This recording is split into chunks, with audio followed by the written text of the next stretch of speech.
दूसरी बात जो मैं आपसे कहना चाहता हूं वो मैं ये कहना चाहता हूं कि हिंदुस्तान के सवाल हमारे हजारों साल के पैदा किए हुए सवाल, उन्हें हम एक दिन में नहीं तोड़ सकते।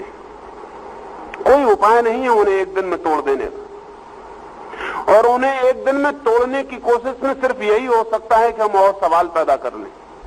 हिंदुस्तान की कठिनाइयां एक दिन की नहीं है, 5000 साल का पूरा इतिहास हिंदुस्तान की कठिनाइयों का इतिहास।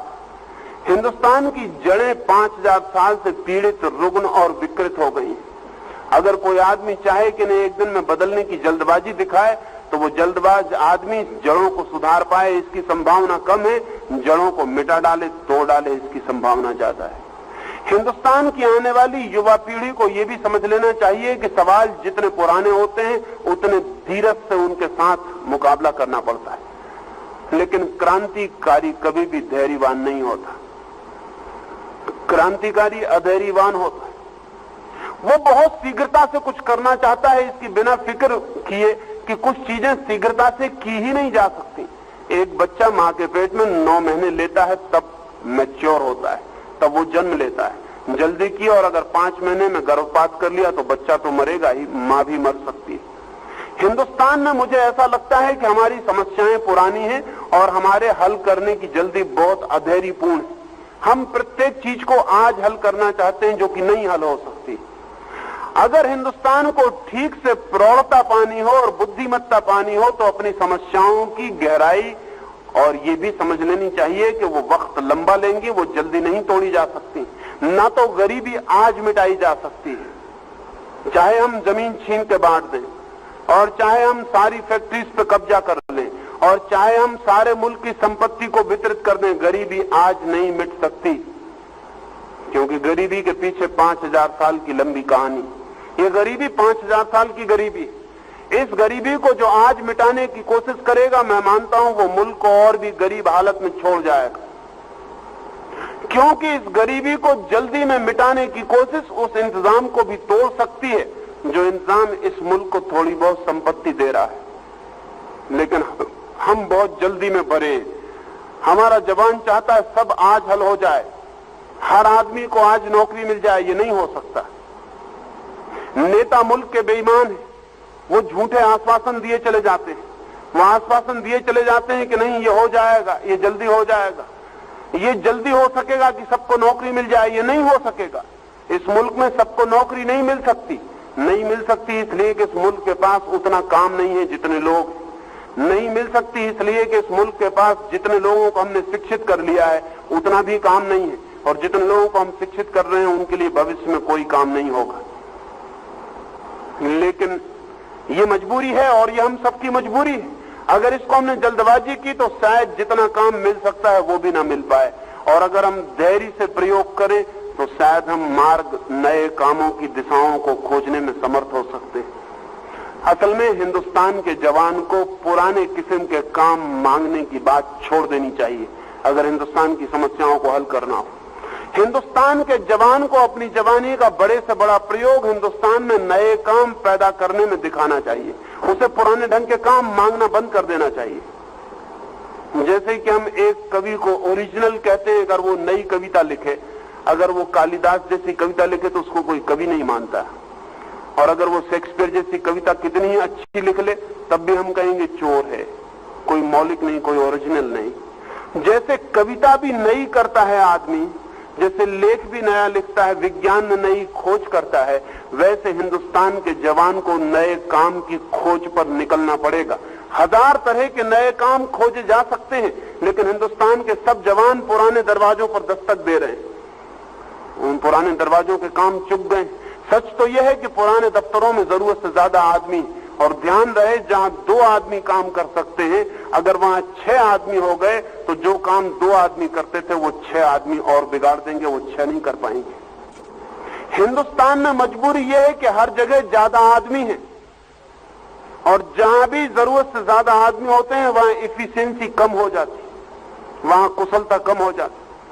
अंग्रेज जिन दफ्तरों में 1 क्लर्क से काम चला रहे थे वहां आज 10 क्लर्क, और अंग्रेज का 1 क्लर्क जितना काम कर रहा था उतने 10 क्लर्क नहीं कर रहे हैं। असल में 10 क्लर्क कर ही नहीं सकते उतना काम, एक जितना काम कर सकता है वो 10 नहीं कर सकते। अगर एक के लायक ही काम है तो 10 सिर्फ उसको बिगाड़ने वाले सिद्ध होंगे, और इस तरह काम को फैलाएंगे कि वो 10 के योग मालूम होने लगे, और काम इस बात ही फैलता हुआ दिखाई पड़ेगा लेकिन होता हुआ दिखाई नहीं पड़ेगा। हिंदुस्तान की पूरी नौकरशाही काम को फैलाने का काम कर रही, काम को हल करने का काम नहीं कर रही, क्योंकि काम जितना फैलता है उतनी जगह बनती है। लेकिन ये जगह बोगस, इनसे कोई मुल्क को उत्पादन और मुल्क को नई दिशाएं नहीं मिलती। लेकिन क्या वजह है कि हिंदुस्तान में हम नए काम न खोज सके? कितने नए काम अधूरे पड़े हैं जो हमें पुकारते हैं, लेकिन जैसा मैंने कहा हमारी पुरानी आदतें दिक्कत देती हैं। अब हिंदुस्तान में कितने इंजीनियर हैं जो बेकार, लेकिन कोई इंजीनियर इसकी फिक्र नहीं करता कि जमीन के नीचे मकान शुरू बनाने के लिए नई योजनाएं दे। कोई इंजीनियर इस बात की फिक्र नहीं करता कि समुद्र पर पानी बनाए, समुद्र पर मकान बनाए।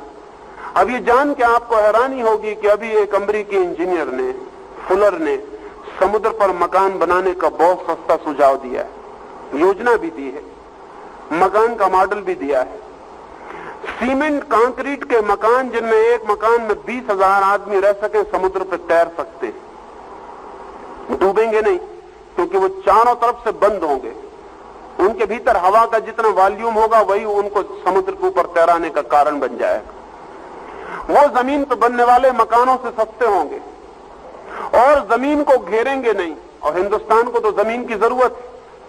हिंदुस्तान पर जमीन जितनी गिर जाएगी उतना भोजन मुश्किल में पड़ जाएगा। हिंदुस्तान के इंजीनियर को फिक्र करनी चाहिए कि पानी पर मकान बनाए, हवा में भी मकान बनाए जा सकते हैं। एक दूसरे ब्रिटिश इंजीनियर ने हवा में मकान बनाने का मॉडल दिया, लेकिन हिंदुस्तान के बच्चे कब इस दिशाओं में सोचेंगे?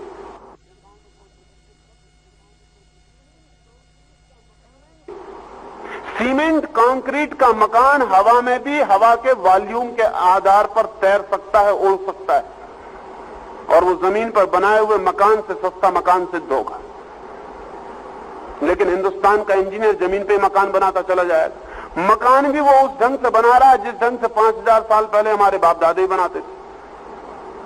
अब किसी को ईंट बनाने की जरूरत नहीं होनी चाहिए। ईंट तब बनती थी जब हम पूरी दीवार सीधी नहीं बना सकते थे। अब हम पहले ईंट बनाएंगे, फिर ईंट को हम जोड़ेंगे, फिर आकर दीवार बनाएंगे। अब तो दीवार सीधी बन सकती है। अब इतनी मोटी दीवारों की भी जरूरत नहीं है। अब हम बहुत और ढंग से जिंदगी को जीने की व्यवस्था करने की खोज कर सकते हैं। अब जो इंजीनियर जमीन पर छोड़ के हवा में या पानी में मकान बनाएगा उसके लिए काम नहीं होगा, उसके लिए खुद तो काम होगा। वो अपने जैसे हजारों इंजीनियरों के लिए नए काम की दिशा खोल देगा। लेकिन नहीं, वो इंजीनियर अपनी दरखास्त लिए खड़ा हुआ है पीडब्ल्यूडी के दफ्तर के सामने कि हमको नौकरी चाहिए। नहीं, हिंदुस्तान का जवान अपने को जवान सिद्ध नहीं कर रहा। जवानी का पहला लक्षण यह है कि वो मौलिक खोजें करे। उसे जानना चाहिए कि उसके माता पिताओं ने उसे जहां पहुंचा दिया है वहां उनकी सामर्थ्य चुक गई है, सैचुरेशन आ गया है, चीजें चुक गई हैं, उसके आगे अब चीजें नहीं जा सकती। हमेशा जिंदगी में जवानों को नई चीजें खोजनी पड़ती हैं। हिंदुस्तान के सामने बड़ी से बड़ी समस्या यह है कि हम नई दिशाएं कैसे तोड़ें। नई दिशाएं तोड़ी जा सकती हैं, कोई कारण नहीं है। जमीन के नीचे मकान बन सकते हैं, और जब से एयर कंडीशनिंग की सुविधा हो गई तब से हम जमीन के नीचे बहुत मकान फैला सकते हैं। असल में हिंदुस्तान में अब कोई फैक्ट्री जमीन के ऊपर नहीं बननी चाहिए, क्योंकि उतनी जमीन छिन जाएगी पैदावार से। अब तो हमें सारी फैक्ट्रियां जमीन के नीचे डाल देनी चाहिए। हिंदुस्तान में कोई रेल का मार्ग अब जमीन के ऊपर नहीं होना चाहिए, क्योंकि उतनी जमीन हम नहीं खो सकते। वो जमीन हमें पैदावार के लिए चाहिए, लेकिन नहीं, हम जमीन खोए चले जा रहे हैं। जमीन के नीचे हमारी कोई दिशा नहीं कि हम जमीन के नीचे प्रवेश कर जाएं, हवा में उठ जाएं, समुद्र पर चले जाएं। अब हिंदुस्तान में कितने लड़के केमिस्ट्री पढ़ रहे हैं, कितने लड़के केमिस्ट्री में पीएचडी कर रहे हैं, लेकिन बड़ी हैरानी की बात मालूम पड़ती है कि हिंदुस्तान की केमिस्ट्री का पीएचडी भी आखिर एक कॉलेज में नौकरी के लिए खड़ा हो जाता है।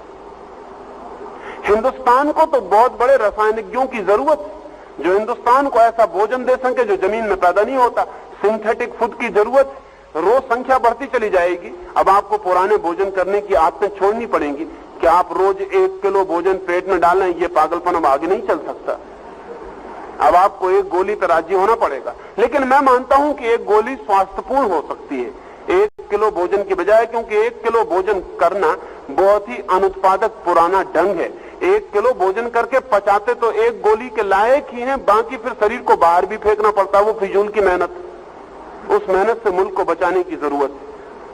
लेकिन हिंदुस्तान के लड़के उस दिशा में कोई फिक्र नहीं करेंगे, वो पुराना ढंग जारी रहेगा। हिंदुस्तान का लड़का भी पुराने ढंग की खाने की मांग करता रहेगा, ये नहीं चल सकता है। हिंदुस्तान के लड़के को नए खाने खोजने चाहिए। समुद्र के पानी को हम खाना बना सकते हैं, सूरज की किरणों को भी खाना बना सकते हैं, हवा से भी खाना खींचा जा सकता है। लेकिन हिंदुस्तान के लड़के जब इन दिशाओं में मेहनत करेंगे, हम हमेशा जमीन से खाना नहीं पाते थे। आज से 5000 साल पहले आदमी जंगल में जानवर को मारता था और खाना पाता था। एक दिन जानवर कम हो गए और लोग बढ़ गए, तब उन लोगों में से कुछ जवानों ने जमीन के फल खाने शुरू किए। लेकिन फिर फल भी कम पड़ गए, तब फिर फलों को बोना शुरू किया। अब बोना भी बेकार हो गया, अब जमीन ही कम पड़ गई। अब हमें नई दिशा में खोज करनी चाहिए। अब हमें आकाश में, पाताल में, पानी में, हवा में, सूरज की किरणों में भोजन की फिक्र करनी चाहिए। वो सारी फिक्र की जा सकती है, लेकिन हिंदुस्तान के लड़के पुराने ढांचे में ही अपने दरवाजे खटखटाए चले जाते हैं। अगर हिंदुस्तान में कोई भी लड़का ये कहता है कि मैं अनएम्प्लॉयड हूं और एम्प्लॉयमेंट नहीं खोज पाता है, तो हमें मानना चाहिए कि उसकी शिक्षा ठीक से नहीं हुई। क्योंकि हिंदुस्तान जैसे मुल्क में जिसकी इतनी आवश्यकताएं हैं, अगर एम्प्लॉयमेंट न खोजा जा सके तो और एम्प्लॉयमेंट कहां खोजा जा सकेगा। जहां इतनी आवश्यकताएं हैं जो पूरी नहीं हो रही, वहां तो हम 1000 दिशाएं खोज सकते हैं, लेकिन हमारे मन में खोज का भाव नहीं। हम जिसे वैज्ञानिक कहते हैं अपने मुल्क में, वो भी ज्यादा से ज्यादा विज्ञान का विद्यार्थी होता है, वैज्ञानिक नहीं होता। वैज्ञानिक होने का मतलब ही यह है कि हम जिंदगी को नए रास्ते दें, हम जिंदगी को नई दिशाएं दें, हम जिंदगी को नए पहलू दिखाएं, हम जिंदगी को समृद्धि के नए उपाय सुझाएं। लेकिन हिंदुस्तान में बच्चे ये नहीं करेंगे। बच्चे क्या कर रहे हैं? वो बसें तोड़ रहे हैं, यूनिवर्सिटीज के कांच फोड़ रहे हैं, वो शिक्षकों पर पत्थर फेंक रहे हैं, वो हड़ताल कर रहे हैं, वो गिराव कर रहे हैं। ये सब आप करते रहें, ये सब अनुत्पादक काम ही नहीं है, विध्वंसक काम है। इससे मुल्क की जिंदगी अच्छी नहीं हो सकेगी। और मुल्क का जो पुराना आदमी वो क्रोध से भर गया है इन हरकतों को देख के, और इन दोनों के बीच कोई संबंध नहीं रह गया। मैं हिंदुस्तान के जवान को कहना चाहता हूं कि चुनौती है तुम्हारे लिए, और ऐसी चुनौती बहुत मुश्किल से आती है, और जिनकी जिंदगी में आती है उनको सौभाग्यशाली मानना चाहिए अपने को कि परमात्मा ने उन्हें मौका दिया जहां वो नई जमीन तोड़े। लेकिन शायद हम बैलगाड़ी में बैठे रहने के आदी हैं, हमने कहीं भी नई जमीन नहीं तोड़ी बहुत सैकड़ों वर्षों से, इसलिए हमारी आदत टूट गई है नई जमीन तोड़ने की। लेकिन सारी दुनिया नई जमीन तोड़ रही है, सारी दुनिया में बहुत कुछ नया हो रहा है जो कभी नहीं हुआ था। ऐसे फल पैदा किए गए हैं जो कभी पैदा नहीं किए गए थे, ऐसा गेहूं पैदा कर लिया गया है जो कभी पैदा नहीं किया गया था। तो हमारे बच्चे क्या करेंगे? वो एग्रीकल्चर यूनिवर्सिटी में पढ़ के सिर्फ परीक्षाएं देते रहेंगे, और परीक्षाएं दे के ज्यादा से ज्यादा एग्रीकल्चर दफ्तर में क्लर्क बन के बैठ जाएंगे। क्या करेंगे? एग्रीकल्चर यूनिवर्सिटी अगर ऐसे बच्चों को नहीं निकाल पाती है जो मुल्क को नए भोजन दे सके, अगर ऐसे बच्चे नहीं निकाल पाती है जो गेहूं के ऐसे वृक्ष दे सकें जो हर साल फसल दें और हर साल उनको काटना ना पड़े और साल में 2 बार फसल दें, तो हम बहुत इस बड़ी दुनिया में जहां आदमी चांद पर उतर गया है, अगर हम आदमी को जमीन पर पेट भरने के योग्य नहीं बना सकते तो हमारा सारा ज्ञान और हमारी सारी खोजें नासमझी से हैं और बेकार। मैं नहीं मान सकता हूं कि आदमी को भूखे मरने की अब कोई जरूरत है, और मैं नहीं मान सकता हूं कि आदमी को नंगे रहने की कोई जरूरत है, और मैं नहीं मान सकता हूं कि कोई भी आदमी अब बिना मकान के रहे। लेकिन हमारी जवानी कमजोर है, और हमारी जवानी साइंटिफिक नहीं है, और हमारे जवान के पास नई दिशाओं का ख्याल नहीं है। मैं तो चाहूंगा प्रत्येक यूनिवर्सिटी को, सच में ही अगर वो यूनिवर्सिटी है तो उसे इस बात की दिशा में ही सर्वाधिक चेष्टा में लग जानी चाहिए कि उसके बच्चे पुराने किस्म के काम न मांगे। जिस यूनिवर्सिटी के बच्चे हिंदुस्तान में वापस लौट के गांव में, शहर में पुराना काम मांगते हैं, वो यूनिवर्सिटी ने अपना काम पूरा नहीं किया, वो यूनिवर्सिटी बेकार। वहां सिर्फ हम थोथा काम कर रहे हैं। विश्वविद्यालय से निकला हुआ लड़का भी वही काम मांगे जो पुराने लोग मांग रहे थे, जो इस विश्वविद्यालय से कभी नहीं निकले थे। तो फिर इस विश्वविद्यालय ने किया क्या? 6 साल हमने क्या किया? लेकिन नहीं, हम यहां दूसरे तरह के कामों में लगे हैं। विद्यार्थी पढ़ने में उत्सुक नहीं है, शिक्षक पढ़ाने में उत्सुक नहीं है। शिक्षक अपनी सीनियरिटी में उत्सुक है, वो अपनी पॉलिटिक्स में उत्सुक है, वो अपनी यात्रा में लगा हुआ है। कहीं मौके बेमौके थोड़ी बहुत फुर्सत मिल जाती है तो वो लड़कों की तरफ देख लेता है, अन्यथा उसकी आंखें आगे लगी हैं कि कौन वाइस चांसलर हो गया है, कौन डीन हो गया, वो अपनी यात्रा पर लगा हुआ है। विद्यार्थी अपनी यात्रा पर लगे हुए हैं कि वो कितना तोड़ रहे हैं, कितना मिटा रहे हैं, वे किस तरह बिना पढ़े पास हो जाएं, वे किस तरह चोरी से पास हो जाएं, वे किस तरह उन्हें कोई मेहनत न करनी पड़े और सर्टिफिकेट मिल जाए, इसके लिए हड़ताल कर रहे हैं, इसके लिए उपद्रव कर रहे हैं। ये मुल्क मर जाएगा। अगर यही हाल है तो ये मुल्क बच नहीं सकता, क्योंकि ध्यान रहे मुल्क के बचने की सारी संभावनाएं उसकी इंटेलिजेंसिया पर निर्भर होती हैं। इस मुल्क को हिंदुस्तान के ग्रामीण से कोई आशा नहीं है, हालांकि ग्रामीण ही पेट भर रहा है। इस मुल्क को हिंदुस्तान के अशिक्षित से कोई आशा बांधनी उचित नहीं है, क्योंकि वो बेचारा बहुत पुरानी दुनिया में जिया है, नई दुनिया की खोज उसे मुश्किल है। लेकिन हमारे बच्चे तो सारी नई दुनिया में जी रहे हैं। वो क्या नया कर रहे हैं? वो कुछ नया करते हैं थोड़ा बहुत, वो कमीज का ढंग बदल लेते हैं, वो पतलून की थोड़ी सी चौड़ाई कम कर लेते हैं, वो जूते पे ज्यादा पॉलिश करने लगते हैं। इन सब बातों से जवान आदमी का कोई भी पता नहीं चलता। इन सब बातों से कोई पता नहीं चलता कि आप जिंदगी को नया करने की कोशिश में लगे। ना तो नए कपड़े बदल लेने से, न जूते की रौनक बदल लेने से, न थोड़ा पॉलिश ढंग से बोलना सीख लेने से कोई आदमी जवान होता है। जवानी का एक लक्षण है कि जहां पुरानी पीढ़ी ने छोड़ा था दुनिया को, हम उसे आगे ले जाएं। जहां पुरानी समस्याएं थी वे वहीं न रह जाएं, हम उनसे हल करें। लेकिन हम समस्याओं को हल करने में उत्सुक नहीं है। पूरे मुल्क का जवान ये कहता है हमारी समस्याएं हल करो। कौन हल करे? कौन जिम्मेवार है? सारे हिंदुस्तान के लड़के ये कहते हैं हमारी समस्याएं हल करो, जैसे कि पुरानी पीढ़ी का कोई जुम्मा है सारी समस्याएं हल करने का। पुरानी पीढ़ी आपकी समस्याएं हल नहीं करेगी, नहीं कर सकती है। अगर बोले और आश्वासन दे तो झूठे आश्वासन है। आपकी समस्याएं आपको हल करनी पड़ेंगी, जिम्मेवारी आपकी है। ये शिकायत किसी और से नहीं हो सकती।